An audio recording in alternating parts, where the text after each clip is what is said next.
मैं कह रही थी ना, शेफोरा पे सेल चल रही है तो कुछ ब्यूटी प्रोडक्ट्स भी ले लेंगे। पापा मैं और प्रिया शॉपिंग के लिए मार्केट जा रहे हैं। वो एक्चुअली ठंड के लिए कुछ कपड़े खरीदने थे, तो आपके लिए कुछ लाना है तो बता दीजिए।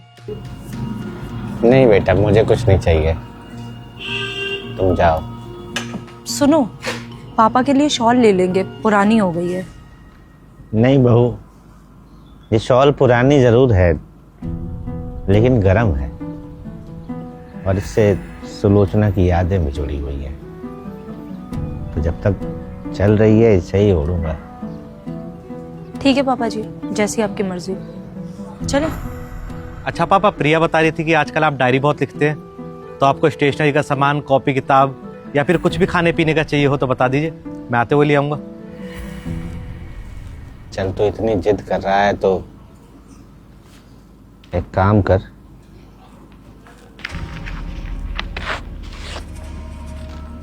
ये लिस्ट है मेरी, ये सामान ले आना। चलो।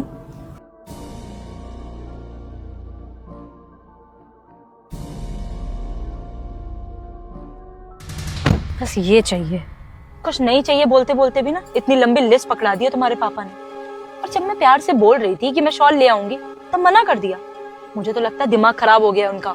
प्रिया क्यों अपना मूड खराब कर रही है? और पापा ने छोटा मोटा सामान ही मंगवाया होगा, मिला तो ठीक है, वरना लिस्ट वापस कर दूंगा। एक बार खोल के देखो तो सही, क्या क्या डिमांड रखी है तुम्हारे पापा ने। अभी चलते हैं, बाद में देखेंगे, ठीक है?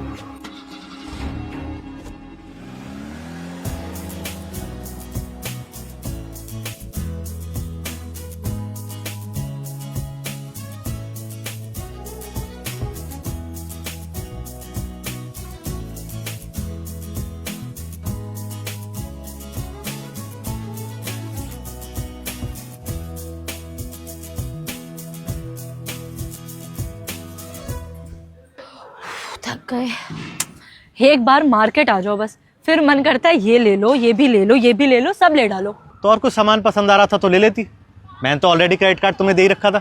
मैं तो सामान से पूरी गाड़ी भर देती, लेकिन घर ले जाते ही तुम्हारे पापा जी, उनकी आंखें फट जाती।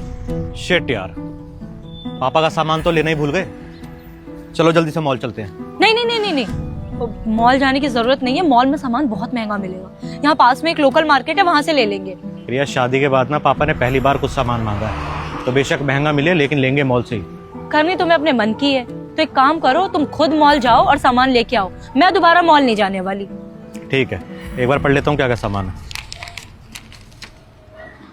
अभी मेरी बात सुननी ही नहीं होती, हमेशा अपने मन की करनी है।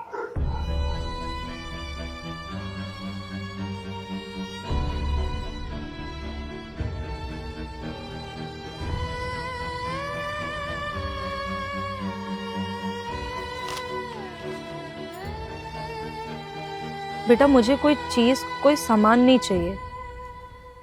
तूने मुझे बिना मांगे सब कुछ दिया है, बस मुझे कमी है तो तेरी, अपनी संतान की। हाँ बेटा, मुझे तेरा थोड़ा सा समय चाहिए, वही समय जो तू शादी से पहले मुझे दिया करता था। मेरे और सुलोचना के साथ बैठकर सुबह की चाय पीता था, कुछ हमारी बातें सुना करता था, कुछ अपनी बताता था।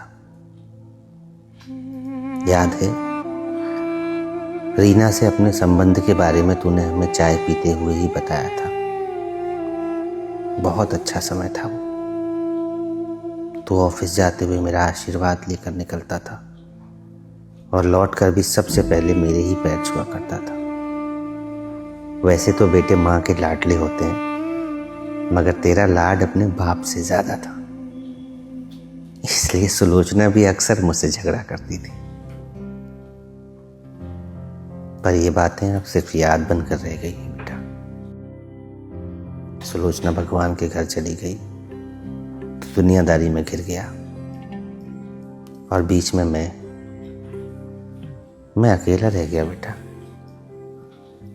मैं जानता हूँ तेरे ऊपर परिवार की जिम्मेदारियां हैं, ऑफिस का बोझ है, इसीलिए तू बिजी हो गया है। मगर बेटा, इतना बिजी होना भी सही नहीं है कि तेरे पास अपने बाप के लिए समय ना हो। तो ऑफिस कब जाता है कब लौटता है मुझे अब पता ही नहीं चलता। सच बताऊं तो मुझे याद भी नहीं कि आखिरी बार हम दोनों एक साथ 1 घंटे के लिए कब बैठे थे। बीच में मैं बीमार हुआ था, अस्पताल में एडमिट रहा। तूने मेरे लिए एक नर्सिंग स्टाफ तक का अरेंजमेंट करा। लेकिन क्या एक बेटे का फर्ज बस इतना ही है? नहीं बेटा, मुझे ये वाला बेटा नहीं, वो पुराना वाला चाहिए जिसके पास मेरे लिए समय था। अगर हो सके तो जब तक मैं जिंदा हूं मुझे अपना थोड़ा सा समय रोजाना आधा से 1 घंटा दे दे बेटा,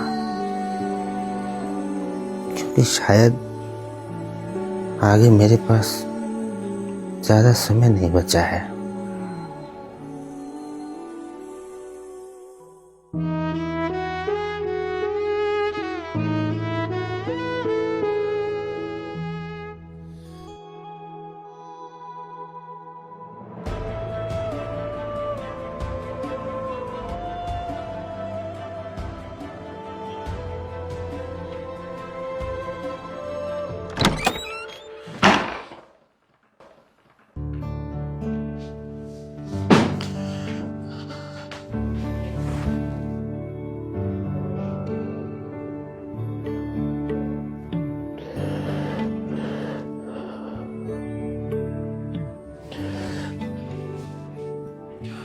मुझे माफ करना पापा, मैंने आपको मेरी जिम्मेदारी समझा। मैं भूल गया था कि बाप की सेवा करना बेटे का फर्ज होता है, कर्ज नहीं।